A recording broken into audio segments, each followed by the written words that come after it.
जय हिंद दोस्तों, mission success में आप सभी का स्वागत है।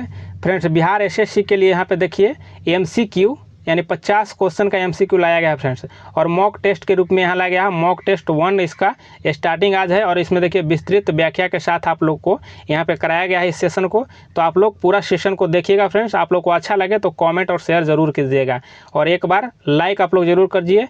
और यहाँ देखिए डेली एमसीक्यू आप लोग को लाया जाएगा। डेली एमसीक्यू बेसिक पर 50 क्वेश्चन प्रतिदिन आप लोग को कराया जाएगा, ठीक है फ्रेंड्स। और यहाँ पर पोस्टों की बात किया जाए तो 12,199 पोस्ट है। तो आप लोग देखिए इसमें एक सीट अपना बनाइए। और फ्रेंड्स देखिए, इसको 6 बजे सुबह 6 बजे हम टाइम इसका फिक्स कर रहे हैं, और 6 बजे सुबह इसको अपलोड किया जाएगा। तो प्रतिदिन आप लोग 6 बजे एमसीक्यू 50 क्वेश्चन लगाने के लिए आप लोग रेडी रहिएगा, और आप लोग को 50 एमसीक्यू मिलेगा सुबह 6 बजे। और देखिए सभी प्रीवियस ईयर क्वेश्चन से आप लोग को फ्रेंड्स यहाँ पे देखने को मिलेगा। और देखिए प्रीवियस ईयर क्वेश्चन जो होता है फ्रेंड्स, बहुत ही महत्वपूर्ण योगदान निभाता है आप लोगों को एग्जाम में। इससे आप लोग को बेसिक भी पता चलता है कि किस तरह से क्वेश्चन आएगा, ठीक है। और आप लोग को प्रीवियस ईयर से भी 4 से 5 क्वेश्चन एकदम उठाया जाता है सेम टू सेम, ठीक है। तो इसलिए आप लोग इसको ज़रूर देखिएगा, और आप लोग का क्या स्कोर रहता है वो भी कमेंट जरूर कीजिएगा फ्रेंड्स। और यहाँ पे डेली बेसिस आपको लाया जा रहा है, तो इसको एक बार ज़रूर आप लोग कमेंट कीजिएगा कि इसको कंटिन्यू रखा जाए कि नहीं रखा जाए फ्रेंड्स। देखिए आप लोग के लिए हम मेहनत करना चाह रहे हैं, बहुत सोच समझ के वीडियो को तैयार करते हैं फ्रेंड्स, अच्छे तरीके से तैयार करते हैं कि कहीं आप लोग गलत भी ना हो और आप लोग को इसमें मजबूती मिले। तो फ्रेंड्स आप लोग ज़रूर सहयोग कीजिए, और सहयोग के तौर पर यही आप लोग को चाहिए कि वीडियो को शेयर कीजिए, कमेंट कीजिए और लाइक कीजिए, और सब्सक्राइब भी कर लीजिए। चलिए ठीक है, स्टार्ट करते हैं इसका पहला क्वेश्चन। पहला यहाँ क्वेश्चन देखते हैं कि राज्य के नीति निर्देशक तत्वों का कौन सा सिद्धांत महात्मा गांधी के दर्शन से जुड़ा है। तो इसमें कौन हो जाएगा फ्रेंड्स, आप लोग भी इसका आंसर देने का कोशिश कीजिएगा, ठीक है। तो चलिए बताइए आप लोग कौन होगा। तो ऑप्शन इसका बी सही हो जाएगा कि ग्राम पंचायत की स्थापना हो जाएगा। और देखिए ग्राम पंचायत की स्थापना कितने अनुच्छेद में है, तो देखिए अनुच्छेद 40 में हो जाएगा। कितने अनुच्छेद 40 में यह स्थापना किया गया है ग्राम पंचायत का। और देखिए नीति निर्देशक तत्व जो यहाँ दिया गया है, यह जो है आपको इसमें कहाँ से कहाँ तक नीति निर्देशक तत्व है, तो अनुच्छेद देखिए 36 से लेकर के 51 तक जो है यह नीति निर्देशक तत्वों का वर्णन किया गया है। और अगर यहाँ पे और अनुच्छेदों की बात यहाँ किया जाए, जैसे में अनुच्छेद ले लिया जाए आपको, अनुच्छेद देखिए 39, ठीक है। 39 के सी में क्या है, तो 39 के सी में क्या है कि धन का समान वितरण है। क्या है, धन का समान वितरण हो जाएगा। और 40 में ग्राम पंचायत का गठन के बारे में बात किया गया है। और अगर 42 की बात किया जाए तो 42 अनुच्छेद में क्या है, तो प्रस्तुति सहायता है। क्या है, याद रखिएगा, प्रस्तुति सहायता हो जाएगा, ठीक है, सहायता, यह वर्णन किया गया है 42 में। अगर 48 की बात किया जाए, 48 में क्या है, तो इसमें देखिए कृषि, क्या है, कृषि इसमें, ठीक है, कृषि। और आपको पशुपालन हो जाएगा, ठीक है, पशुपालन, कृषि और पशुपालन का वर्णन किया गया है 48 अनुच्छेद में। और देखिए 40 में क्या है, 44 में क्या है, तो 44 में सिविल संहिता है, समान सिविल संहिता, याद रखिएगा, समान सिविल संहिता का वर्णन किया गया है 44 में। और 50 अनुच्छेद में क्या हो जाएगा, 50 में क्या हो जाएगा, तो इसमें कार्यपालिका को न्यायपालिका से पृथक किया गया, ठीक है, कार्यपालिका को न्यायपालिका से अलग रखा गया है। चलिए आगे यहाँ पे देख लेते हैं प्रश्न संख्या 2 को, कि हड़प्पा सभ्यता संबंधित है। तो देखिए हड़प्पा सभ्यता संबंधित हो जाएगा, तो यह कौन हो जाएगा, तो इसका देखिए कांस्य युगीन हो जाएगा। क्या हो जाएगा, ऑप्शन ए सही हो जाएगा, कांस्य युगीन होगा।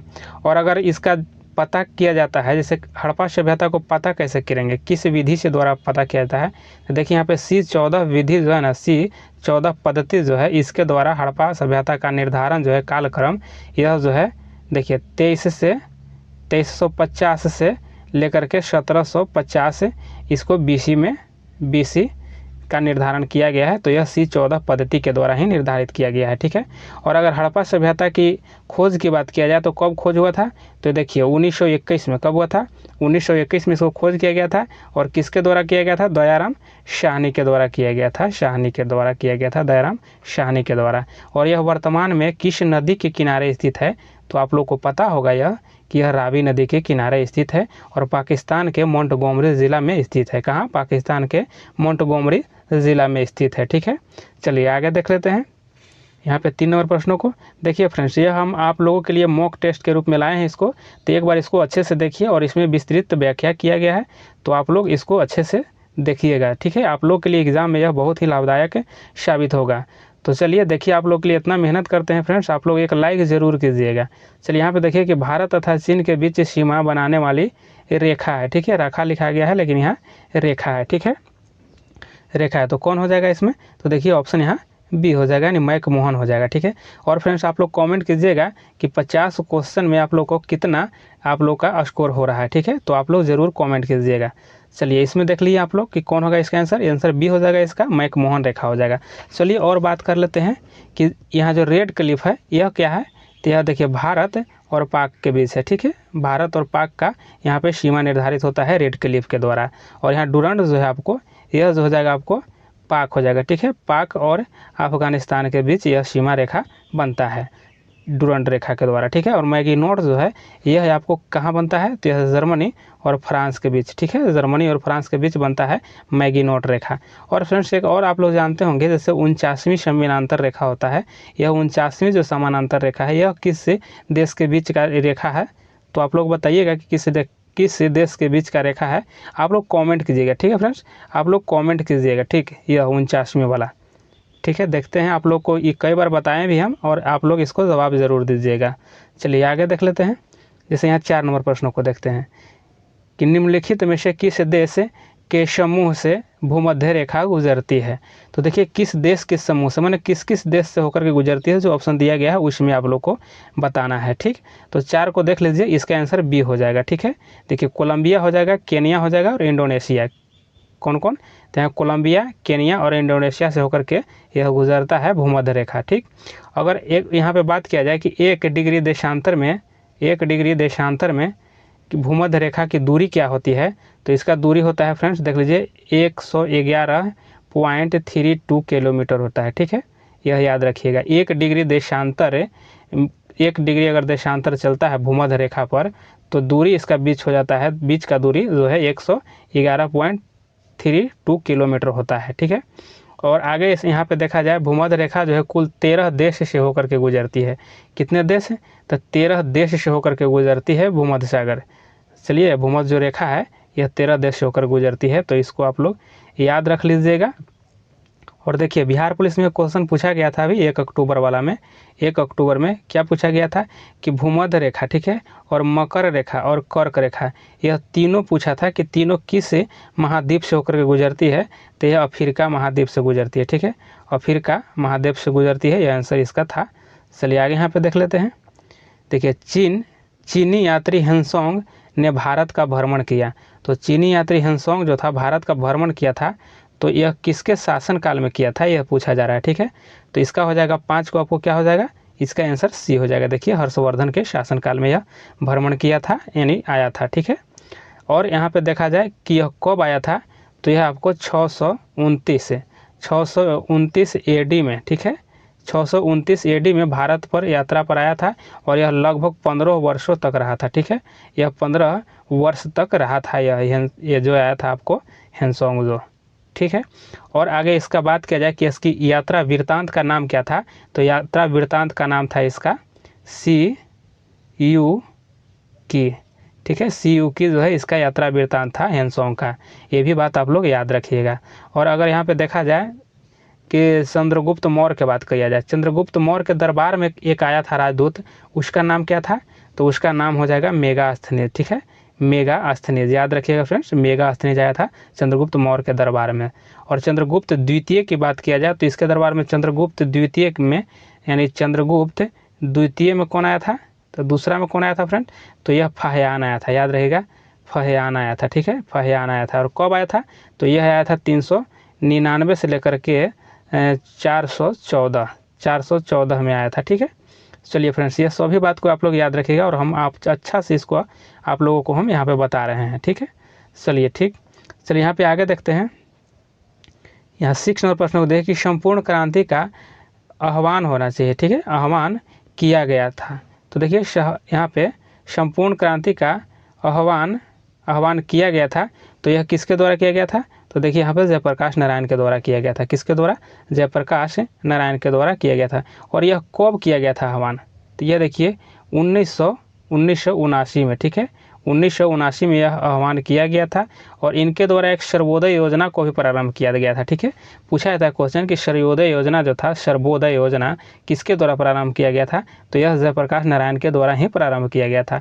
और कब किया गया था, तो देखिए 1950 में किया गया था। ठीक है, सर्वोदय योजना जो किया गया था 1950 में किया गया था। अच्छा, महात्मा गांधी के द्वारा कौन कौन सी सत्याग्रह जैसे चलाया गया था आंदोलन, तो देखिए एक चंपारण हो जाएगा, सबसे प्रमुख तो चंपारण था, जो सबसे पहले चंपारण ही स्टार्ट किए थे, चंपारण सत्याग्रह हो जाएगा। उसके बाद यहाँ पे असहयोग आंदोलन हो जाएगा, क्या हो जाएगा, असहयोग आंदोलन हो जाएगा। फिर सविनय अवज्ञा आंदोलन हो जाएगा। ठीक है, तो देखिए चंपारण कब हुआ था, तो चंपारण हुआ था 1917 में। ठीक है, और असहयोग कब हुआ था, तो 1920 में। ठीक है, और यहाँ सविनय अवज्ञा आंदोलन तो यह हुआ था 1930 में स्टार्ट किए थे। ठीक है, ये सभी बात को फ्रेंड्स आप लोग अच्छे से याद रखिएगा। और अगर यहाँ जयप्रकाश नारायण, जैसे जयप्रकाश नारायण ने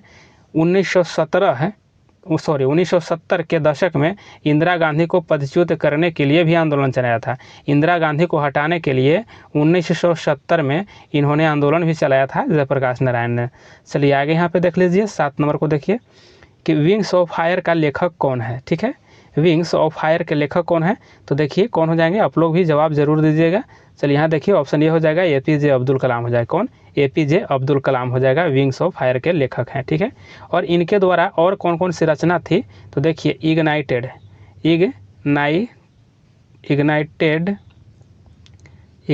माइंड्स। ठीक है,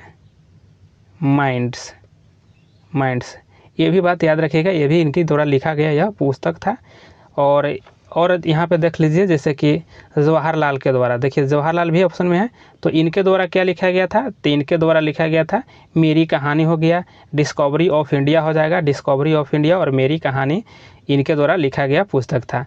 अच्छा, यहाँ पे देखिए अरुंधति राय जी हैं। ठीक है, इनके द्वारा क्या लिखा गया था, तो द गॉड, देखिएगा friends, the God a small things. ठीक है, the gods of a small thing, याद रखिएगा फ्रेंड्स। चलिए आगे देख लेते हैं, यहाँ देखिए 8 नंबर को देखते हैं कि भाखड़ा नागल बांध स्थित है। ठीक है, तो भाखड़ा नागल बांध स्थित हो जाएगा आपको कहाँ हो जाएगा, किस नदी पर हो जाएगा, नागल है यह किस नदी पर हो जाएगा, तो आप लोग इसको देखिए सतलुज नदी पर हो जाएगा। क्या हो जाएगा, सतलुज नदी पर हो जाएगा। ठीक है, 8 का बी आंसर आपको सही हो जाएगा। अच्छा, रावी नदी पर कौन सी बांध हो जाएगा, तो देखिए रंजीत। ठीक है, रंजीत सागर जो बांध है यह रावी नदी पर है। ठीक है, अगर चिनाव की बात किया जाता है तो चिनाव नदी पर कौन हो जाएगा, तो देखिए एक दुलहस्ती। ठीक है, दुलहस्ती परियोजना जो है चिनाव नदी पर है, और एक शलाल। ठीक है, शलाल परियोजना जो है ना, यह भी आपको यहाँ चिनाव नदी पर है। तो यह बात अच्छा से याद रखिए। और गंगा नदी यहाँ देख लीजिए दिया गया है, इस पर फरक्का हो जाएगा। ठीक है, फरक्का जो बांध हो जाएगा, बांध जो फरक्का है यह गंगा नदी पर है और यह वेस्ट बंगाल में हो जाएगा। ठीक है, ये भी बात याद रखिएगा अच्छे से।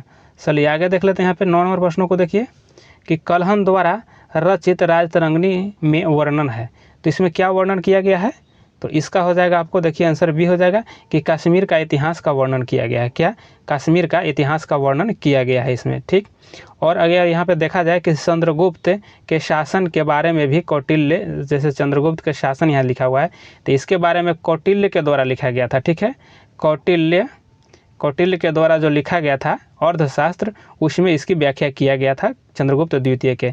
और कौटिल्य का अन्य नाम क्या है, तो विष्णुगुप्त नाम है, फिर चाणक्य भी नाम है। ठीक है, ये भी बात याद रखिएगा आप लोग अच्छे से। चलिए आगे देख लेते हैं, यहाँ पे 10 नंबर में देखिए कि राजा राममोहन राय संस्थापक थे, तो बताइए राजा राममोहन राय किसके संस्थापक थे, तो आप लोग बताइए इनका कि क्या आंसर हो जाएगा, तो देखिए यहाँ पे आंसर हो जाएगा बी हो जाएगा। ठीक है, ब्रह्म समाज का हो जाएगा, क्या हो जाएगा, ब्रह्म समाज हो जाएगा।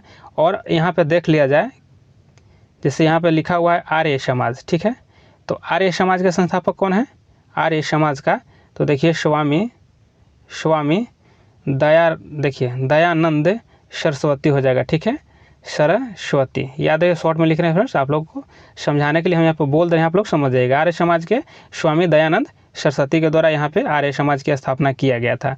और यहाँ पे देखिए यहाँ पे रामकृष्ण मिशन है। ठीक है, रामकृष्ण मिशन किसके द्वारा यहाँ पे स्थापित किया गया था, तो यह विवेकानंद के द्वारा किया गया था। ठीक है, विवेकानंद के द्वारा यह स्थापित किया गया था। अच्छा, यहाँ पे देखिए प्रार्थना समाज है, यह देखिए प्रार्थना समाज, ये किसके द्वारा स्थापित किया गया था? प्रार्थना समाज।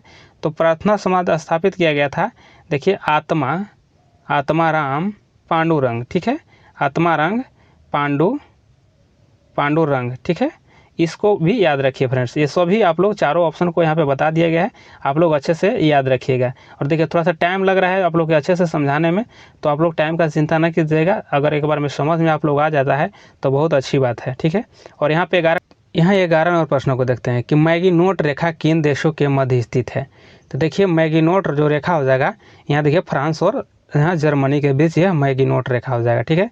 और अगर यहाँ पे देखिए यूएसए कनाडा है, तो यह 49वीं जो रेखा है, 49वीं समानांतर रेखा, यह जो है यूएसए और कनाडा के बीच सीमा बनाती है, ठीक। चलिए आगे देख लेते हैं।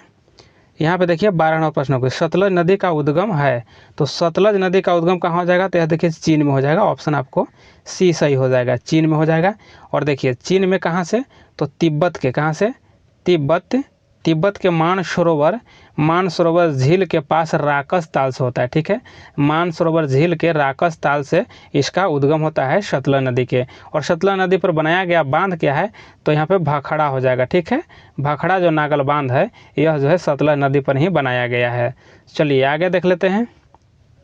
यहाँ पे देखिए 13 नंबर प्रश्नों को कि भारतीय संविधान सभा, देखिए भारतीय संविधान सभा ने भारतीय राष्ट्रीय ध्वज की रूपरेखा को अंगीकार किया है, तो यह कब अंगीकार किया गया है? तो 22 जुलाई 1947 को। कब किया गया है? 22 जुलाई 1947 को, ऑप्शन डी सही हो जाएगा। चलिए आगे देख लेते हैं। अगर यहाँ पे स्वतंत्र भारत में राष्ट्रीय ध्वज पहली बार कब फहराया गया था? तो पहली बार देखिए 14 अगस्त 1947 को, 14 अगस्त 1947 के मध्यरात्रि में लाल किला पर फहराया गया था पहली बार, ठीक है, यह याद रखिएगा। 14 नंबर प्रश्नों को देखते हैं कि भारतीय राष्ट्रगान पहली बार गाया गया, तो पहली बार कब गाया गया था? देखिए ऑप्शन बी सही हो जाएगा, यानी 1911 में गाया गया था। 1911 में गाया गया था। और किस अधिवेशन में? तो कलकत्ता अधिवेशन में। कलकत्ता अधिवेशन में। और अध्यक्षता कौन कर रहे थे कलकत्ता अधिवेशन का? तो देखिए विशन नारायण थे। कौन? विशन नारायण, ठीक है, नारायण, इसको हटाते हैं, इधर नहीं दिख पाएगा, तो विशन नारायण, ठीक है, विशन नारायण धर के द्वारा किया गया था फ्रेंड्स, याद रखिएगा। यह जो है यह 1911 में हुआ था और जनगण मन को उसी समय गाया गया था, ठीक है। अगर भारत सरकार ने इसे 24 जनवरी 1950 को राष्ट्रगान के रूप में अपनाया था, कब? तो देखिए 24 जनवरी 1950 को इसको अपनाया गया था। और इसको गाने में कितना समय लगता है? तो इसको गाने में 52 सेकंड लगता है। कितना?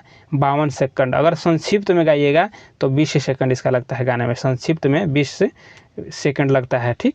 और अगर यहाँ पे बात किया जाए कि रविंद्रनाथ टैगोर ने तत्वबोधनी में भारत भाग्य विधाता के नाम से प्रकाशित किया गया था, ठीक है, भारत भाग्य विधाता के नाम से प्रकाशित किया गया था तत्वबोधनी में रविंद्रनाथ टैगोर के द्वारा। चलिए आगे यहाँ पे 15 नंबर प्रश्नों को देखिए कि भारत में श्वेत क्रांति के जनक माने जाते हैं, तो यहाँ बताइए कि भारत में कौन माने जाते हैं? तो देखिए डॉक्टर वी कुरियन को माना जाता है, वर्गीज कुरियन को यहाँ पे माना जाता है श्वेत क्रांति का जनक माना जाता है, ठीक है। और अभी भारत जो है, भारत दूध उत्पादन में प्रथम स्थान है, पूरा विश्व में प्रथम स्थान है भारत का दूध उत्पादन में, ठीक है। और यह श्वेत क्रांति जो है यह दूध ही उत्पादन से संबंधित है। चलिए आगे देख लेते हैं। और देखिए यहाँ पे देखिए 16 नंबर प्रश्नों को देखिए कि केंद्रीय जल एवं विद्युत शोध केंद्र कहाँ स्थित है? केंद्रीय जल एवं विद्युत शोध कहाँ स्थित है? तो यहाँ पे देखिए ऑप्शन 1 हो जाएगा, यानी खड़गवासला हो जाएगा। कहाँ हो जाएगा? खड़गवासला हो जाएगा, ठीक है। और यहाँ पे देखिए जामनगर यह किस लिए प्रसिद्ध है? तो जामनगर जो है ना यह गुजरात में है। कहाँ है? गुजरात में है। और यह जो है आपको किस लिए जाना जाता है? तो यह सीमेंट के लिए जाना जाता है, सॉरी पित्तल के लिए जानता है, ठीक है। पित्तल उद्योग यहाँ पे सबसे ज़्यादा है, इसीलिए यह प्रसिद्ध है जामनगर।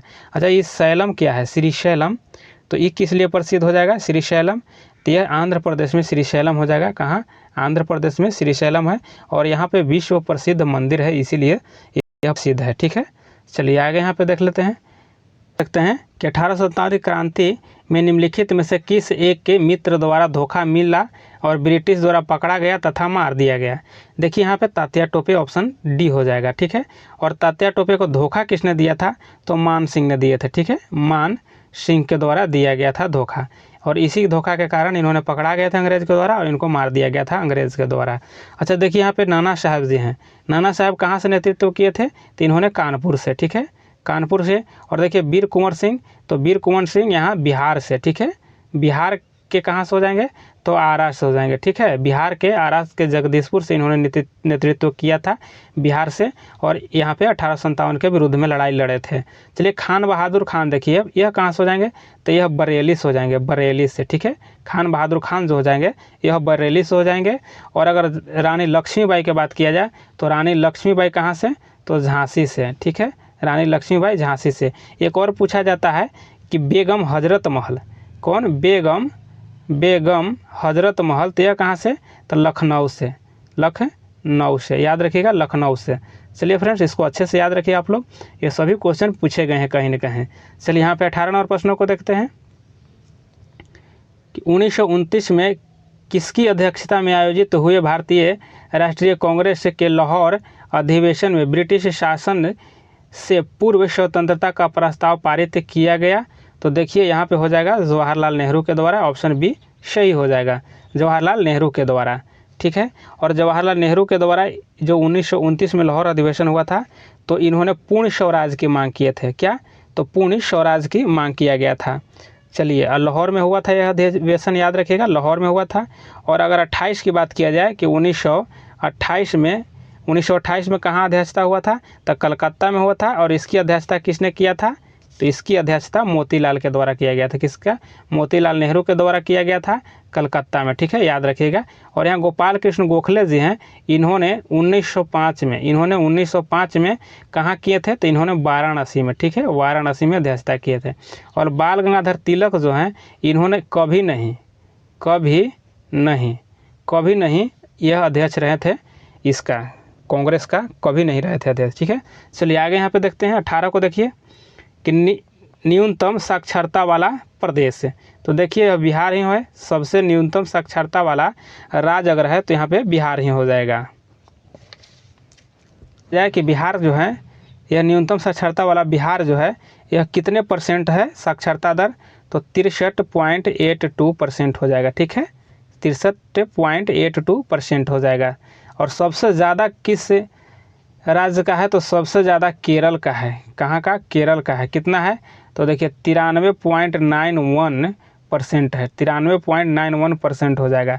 और बिहार की बात किया गया है तो बिहार में सबसे ज़्यादा देखिए कि जनसंख्या घनत्व है, जन घनत्व की बात किया जाए तो सबसे ज़्यादा बिहार में ही जन घनत्व है।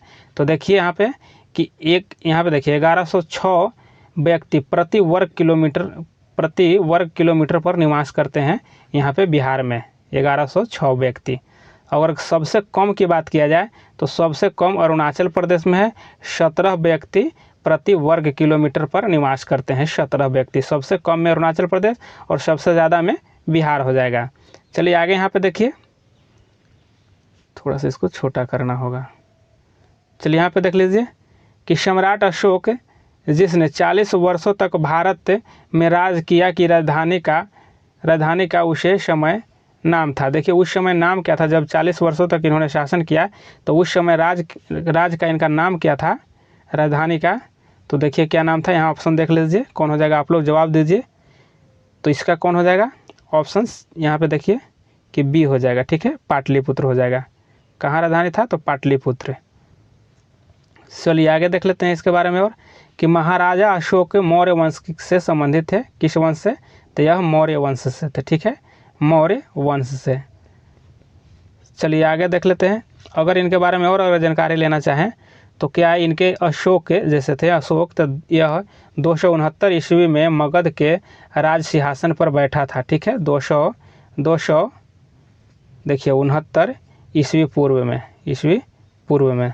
चलिए आगे यहाँ पे देख लेते हैं 20 नंबर प्रश्नों को कि ऐसा प्रथम इंजीनियरिंग स्नातक जो किसी राज्य का 2 बार मुख्यमंत्री रहा हो संबंधित है।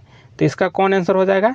तो देखिए 20 का आंसर आपको हो जाएगा ऑप्शन बी हो जाएगा, बिहार हो जाएगा, ठीक है, बिहार हो जाएगा, आपको आंसर सही हो जाएगा। और ये किसके बारे में बात किया जा रहा है? तो नीतीश कुमार के बारे में बात किया जा रहा है, ठीक है। और रिकॉर्ड 7 बार बिहार के मुख्यमंत्री पद भी संभाला है इन्होंने। चलिए आगे देख लेते हैं 21 नंबर प्रश्नों को कि निम्नलिखित में से कौन सा देश आसियान का सदस्य नहीं है। तो देखिए इसमें आसियान का सदस्य देश नहीं है, तो देखिए ऑप्शन सी हो जाएगा, बांग्लादेश नहीं है। कौन नहीं है, तो इसमें बांग्लादेश इसका सदस्य नहीं है। अच्छा, इसको बताइए कि सदस्य देश है कौन कौन है। अगर यहाँ पे बात किया जाए तो इसको सदस्य देश हम बता देते हैं, आप लोगों को याद रखिएगा और शॉर्ट में लिखेंगे, ठीक है। तो देखिए म्यांमार हो जाएगा आपको, फिर कंबोडिया, लाओस, वियतनाम,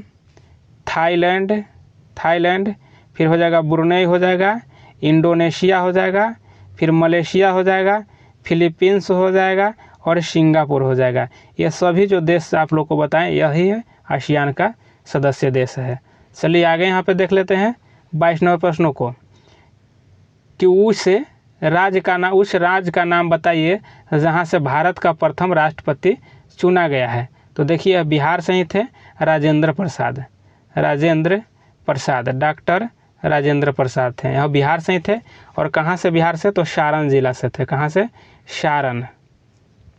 सारण जिला से थे। और सारण जिला के कहाँ कौन गांव, अगर गांव की बात किया जाए तो गांव था जीरादेई। क्या नाम था गांव का, तो जीरादेई नाम था, ठीक है। राजेंद्र प्रसाद के समाधि स्थल की बात किया जाए तो कहाँ हो जाएगा, तो महाप्रयाण घाट हो जाएगा, ठीक है। घाट इनकी समाधि स्थल हो जाएगा। चलिए आगे, और इनकी अगर नाम की बात किया जाए तो इनके नाम है, जैसे उपनाम में जाना जाता है आज़ाद शत्रु के नाम जाना जाता है, देश रत्न के नाम से भी इनको जाना जाता है। चलिए यहाँ पे देख लेते हैं आगे 23 नंबर के कि सिखों के 10वें गुरु गोविंद सिंह का जन्म हुआ था। तो देखिए पटना हो जाएगा, ऑप्शन सी सही हो जाएगा। कहाँ हो जाएगा, पटना हो जाएगा। और यह 10वें गुरु थे सिख धर्म के। और इनका पटना में कब हुआ था, तो देखिए 1666 में पटना साहिब में हुआ था, ठीक है, पटना साहिब में। और इनके नाम पर ही समझिए कि वहाँ पर एक स्टेशन है जिसका नाम है पटना साहिब है, पटना सिटी के नाम से भी जाना जाता है। और इन्होंने देखिए इन्हीं के द्वारा खालसा पंथ, क्या खालसा पंथ जो है शुरू किया गया था। खालसा पंथ किसके द्वारा, तो इन्हीं के द्वारा शुरू किया गया था, गुरु गोविंद सिंह के द्वारा। और पाहुल प्रणाली का भी शुरुआत किया गया था। क्या, तो देखिए पाहुल प्रणाली का भी शुरुआत किया गया था इन्हीं के द्वारा। और इन्होंने अपने आप को सच्चा बादशाह कहा था, सच्चा बादशाह या पादशाह, याद रखिएगा, इस शब्द को प्रयोग किए थे इन्होंने, ठीक है। और इनकी मृत्यु कब किया गया था, तो देखिए मृत्यु इनकी 1708 में हो गया था इनकी मृत्यु। और किसने किया था, तो गुल खां, ठीक है, गुल खां के द्वारा इनको मार दिया गया था। और कहाँ में, तो नांदेड़ में, ठीक है, नांदेड़ में इसकी मृत्यु कर दिया गया था। चलिए आगे यहाँ पे देखिए 24 नंबर प्रश्न है कि 1946 में गठित अंतरिम सरकार में डॉक्टर राजेंद्र प्रसाद किस विभाग से थे।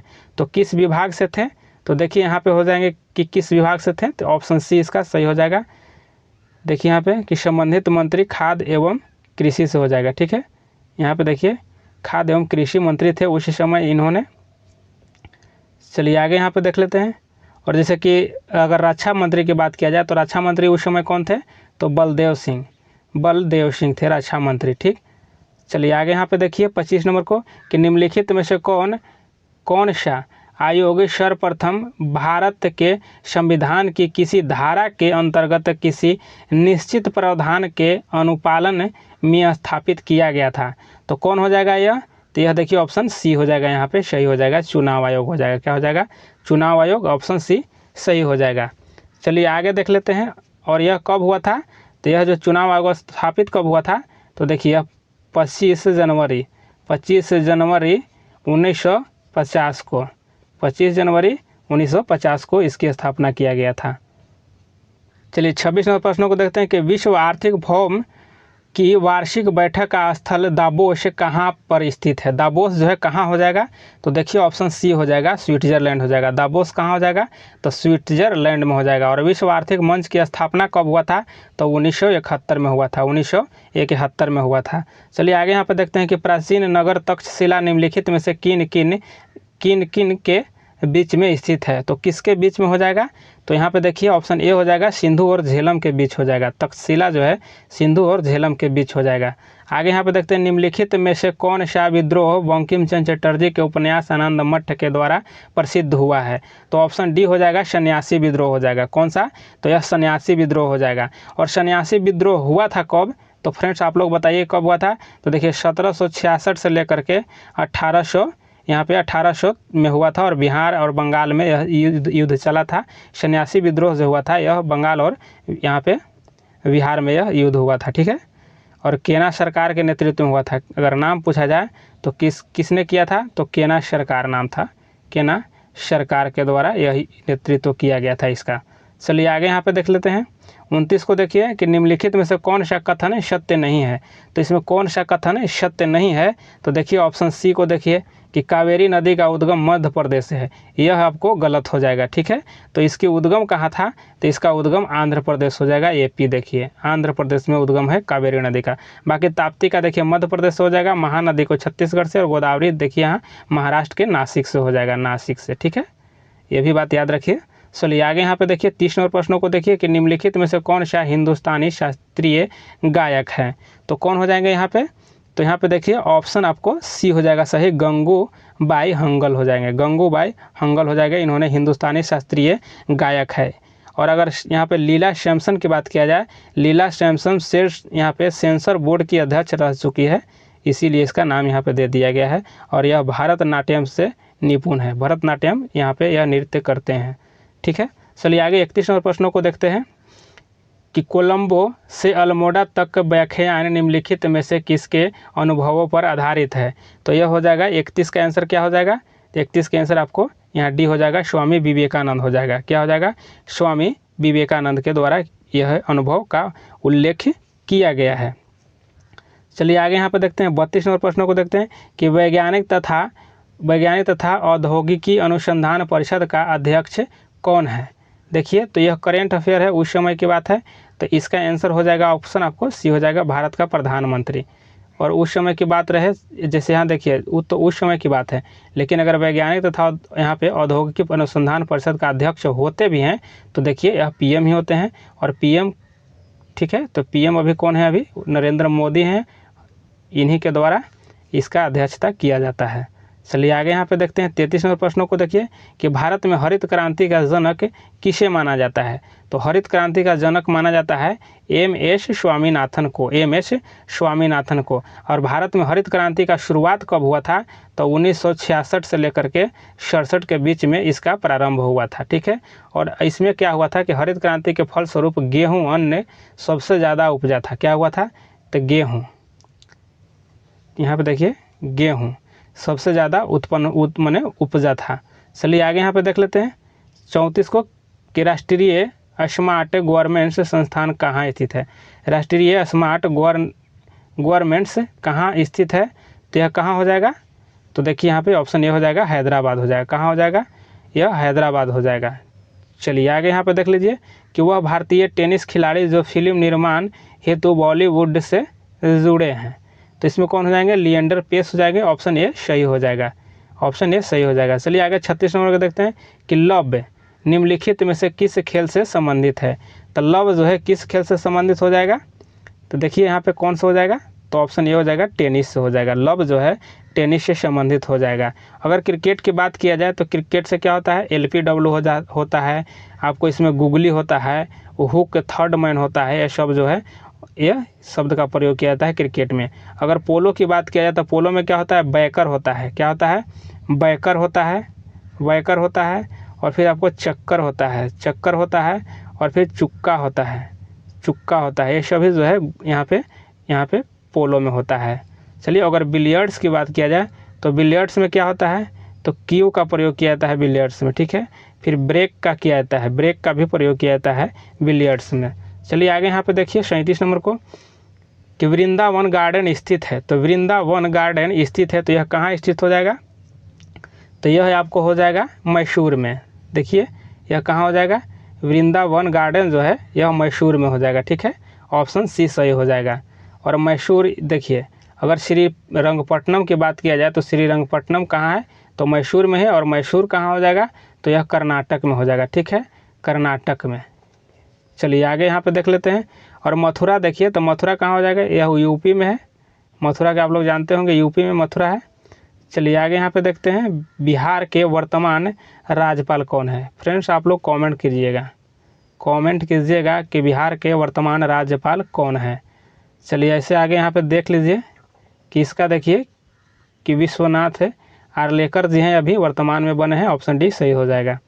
और आगे यहाँ पे देखिए 39 नंबर को, कि कौन सा भारी पिंड शंकाय रात्रि में आकाश में सबसे अधिक चमकता है। तो देखिए शुक्र जो है सबसे ज़्यादा चमकता है, शुक्र जो है सबसे ज़्यादा चमकता है, ठीक है। और अगर इसको नाम अगर उपनाम देखा जाए तो शुक्र को पृथ्वी का निकटतम ग्रह है, पृथ्वी के सबसे निकट का ग्रह शुक्र ही है, ठीक है। और इसको पृथ्वी की भगनी भी कहा जाता है, भगनी ग्रह भी कहा जाता है पृथ्वी को ही, ठीक। और शुक्र सौर मंडल का छठा सबसे बड़ा ग्रह है, शुक्र जो है सौर मंडल का छठा सबसे बड़ी ग्रह है, ठीक है। और सूर्य के सबसे निकट कौन ग्रह हो जाएगा, तो सूर्य के सबसे निकट जो ग्रह होता है वह बुध होता है। कौन होता है, बुध होता है। सूर्य क्या है, ग्रह है, एक तारा है, क्या है, सूर्य क्या है, तो देखिए सूर्य जो है आपको, सूर्य यह एक तारा है, याद रखिएगा, क्वेश्चन पूछा जाता है कि सूर्य क्या है, तो यह तारा है। चलिए आगे यहाँ पे देखिए 40वें प्रश्न को देखिए कि समुद्री शीतल पवन बहती है। तो समुद्री शीतल पवन बहती है, तो यह बहती है आपको देखिए ऑप्शन बी से हो जाएगा, दिन में समुद्र से भूमि की ओर बहता है, दिन में समुद्र से भूमि की ओर बहता है, ठीक है। चलिए आगे यहाँ पे देखते हैं 41 नंबर प्रश्नों को।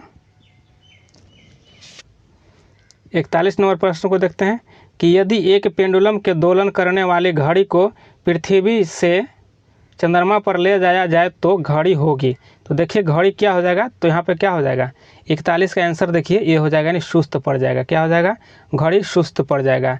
यदि वस्तु की एक निश्चित समय के बाद एक निश्चित मार्ग पर बार बार अपनी गति को दोहराती है, उसको क्या कहता है, उसी को गति आवर्त गति कहा जाता है, ठीक है, उसी को गति का आवर्त गति कहते हैं, ठीक। और जानते हैं हम लोग कि वायुमंडल वहाँ पे नहीं है चंद्रमा पर, इसके चलते वहाँ पे सुस्त पड़ जाएगा।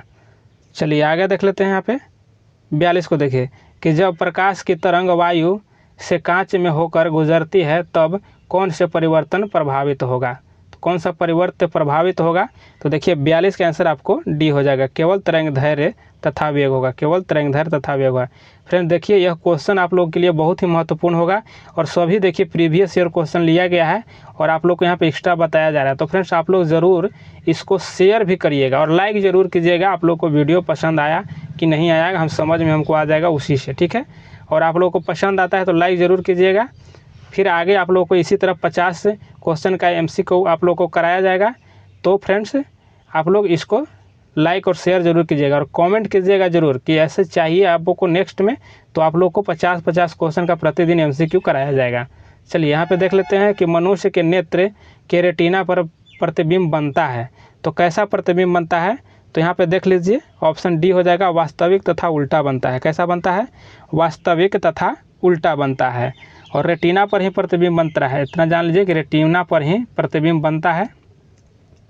चलिए रेटिना पर्दे की भांति कार्य करता है, कैसे करता है, तो पर्दे की भांति काम करता है और यह छड़ तथा शंकु से बना होता है, छड़ तथा शंकु से बना होता है। चलिए आगे यहाँ पे देख लेते हैं 44 नंबर प्रश्नों को कि सीमेंट के ग्राइंडिंग प्रक्रम के क्लिकर चूर्ण में जिप्सम मिलाने का उद्देश्य है। तो इसका क्या उद्देश्य हो सकता है, तो देखिए ऑप्शन डी हो, यानी सेंटिंग के दर को मंदित करना, ठीक है, सेंटिंग को दर को मंदित करने के लिए इसको मिलाया जाता है, सेंटिंग, ठीक है।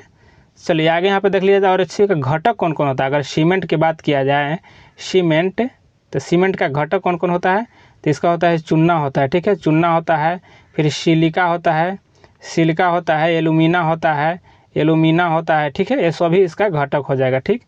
चलिए आगे यहाँ पे देखते हैं 45 नंबर कि प्राकृतिक गैस का मुख्य अवयव है। तो प्राकृतिक गैस का मुख्य अवयव क्या हो जाएगा इसमें, तो ऑप्शन ए हो जाएगा, मीथेन हो जाएगा। क्या हो जाएगा, मीथेन हो जाएगा और इसका सूत्र CH4 होता है, ठीक है, CH4 होता है। और देखिए इसमें क्या होता है, प्राकृतिक गैस में मीथेन कितना % होता है, तो मीथेन जो है ना यह आपको 83% होता है, 83% मीथेन होता है। और ईथेन कितना होता है, तो ईथेन जो है ना आपको 16% होता है, ठीक है, 16% का मिश्रण होता है, लेकिन सबसे ज़्यादा यहाँ पे मीथेन ही होता है। चलिए आगे यहाँ पे देखिए 46 नंबर प्रश्नों को देखते हैं कि निम्नलिखित में से कौन सा पदार्थ है कि नाभिकीय रिएक्टर में मंदक का काम करता है। तो कौन सा पदार्थ है जो नाभिकीय रिएक्टर में मंदक का काम करता है, तो यह है आपको हो जाएगा, देखिए भारी जल हो जाएगा, ऑप्शन सी सही हो जाएगा, ठीक है, भारी जल हो जाएगा। ठीक, ये क्या करता है कि न्यूट्रॉन की गति को धीमा कर देता है, ठीक है, न्यूट्रॉन की गति को धीमा कर देता है। अगर यहाँ पे इसका बात किया जाए कि अगर यूरेनियम 235 इसका क्या कार्य है, तो यूरेनियम 235 का क्या काम है, तो यह ऊष्मा उत्पन्न करता है। क्या करता है, इन्होंने ऊष्मा देने का काम करता है, तो यह यूरेनियम 235 है। और एगो प्लूटोनियम 239 होता है, ठीक है, ये सभी जो है ऊष्मा प्रदान करने का काम करता है। ठीक, चलिए आगे यहाँ पे देखते हैं 47 को देखिए कि इंसुलिन उत्पादित होता है। तो इंसुलिन उत्पादित होता है, तो यह कहाँ से होता है उत्पादित, तो ऑप्शन डी हो जाएगा, पेनक्रियाज से होता है। कहाँ से, पेनक्रियाज से उत्पन्न होता है। ठीक, चलिए आगे यहाँ पे देखते हैं 48 को देखिए कि विटामिन ए की कमी के कारण होने वाला रोग है। तो देखिए कौन सा रोग हो जाएगा, देखिए ऑप्शन सी हो जाएगा, नाइट ब्लाइंडनेस होता है, यानी रतौंधी इसको कहते हैं, ठीक है, रतौंधी, ठीक है। और यह जो है विटामिन ए की कमी से होता है। अगर इसमें सबसे ज़्यादा विटामिन ए कहाँ पाया जाएगा, तो गाजर में पाया जाता है। कहाँ, गाजर से पाया जाता है विटामिन ए। और इसका नाम क्या होता है, विटामिन ए का रासायनिक नाम अगर पूछा जाए तो रेटिनॉल होता है। क्या, रेटिनॉल होता है, ठीक है, ये भी बात याद रखिएगा। चलिए आगे देख लेते हैं, यहाँ पे 49 नंबर को देखते हैं कि वायु का वेग संबंधित है। तो देखिए 49 का आंसर क्या हो जाएगा, वायु का वेग संबंधित है, तो देखिए दाब प्रवणता से हो जाएगा, यह दाब प्रवणता से हो जाएगा, ऑप्शन आपको सी सही हो जाएगा। 50 को देखते हैं कि मानव शरीर में रक्तचाप नियंत्रित होता है। तो 50 का आंसर क्या हो जाएगा, ऑप्शन ए हो जाएगा, अधिवृक्क ग्रंथि से हो जाएगा। क्या से, अधिवृक्क ग्रंथि से होगा। फ्रेंड्स, आप लोग को वीडियो अच्छा लगे तो लाइक ज़रूर कीजिएगा। और 50 क्वेश्चन का MCQ आप लोग को यहाँ पे प्रतिदिन लाया जाएगा। आप लोग को अच्छा लगे तो कमेंट जरूर कीजिएगा। और अगर आप 50 क्वेश्चन का प्रतिदिन MCQ अगर आप लोग चाहते हैं तो कमेंट जरूर कीजिएगा फ्रेंड्स कि प्रतिदिन स्टार्ट इसको रखा जाए, ठीक है फ्रेंड्स। और आप लोग इसको टाइम बताइएगा, निर्धारित टाइम कर दिया जाएगा, इसको सुबह 6 बजे अपलोड किया जाएगा, ठीक है, सुबह 6 बजे अपलोड किया जाएगा, 6 बजे सुबह, ठीक है। 50 MCQ स्टार्ट किया जाएगा जो, या शाम को किया जाएगा, तो आप लोग ज़रूर कमेंट में पहले बताइएगा कि इसको कब रखा जाए, ठीक।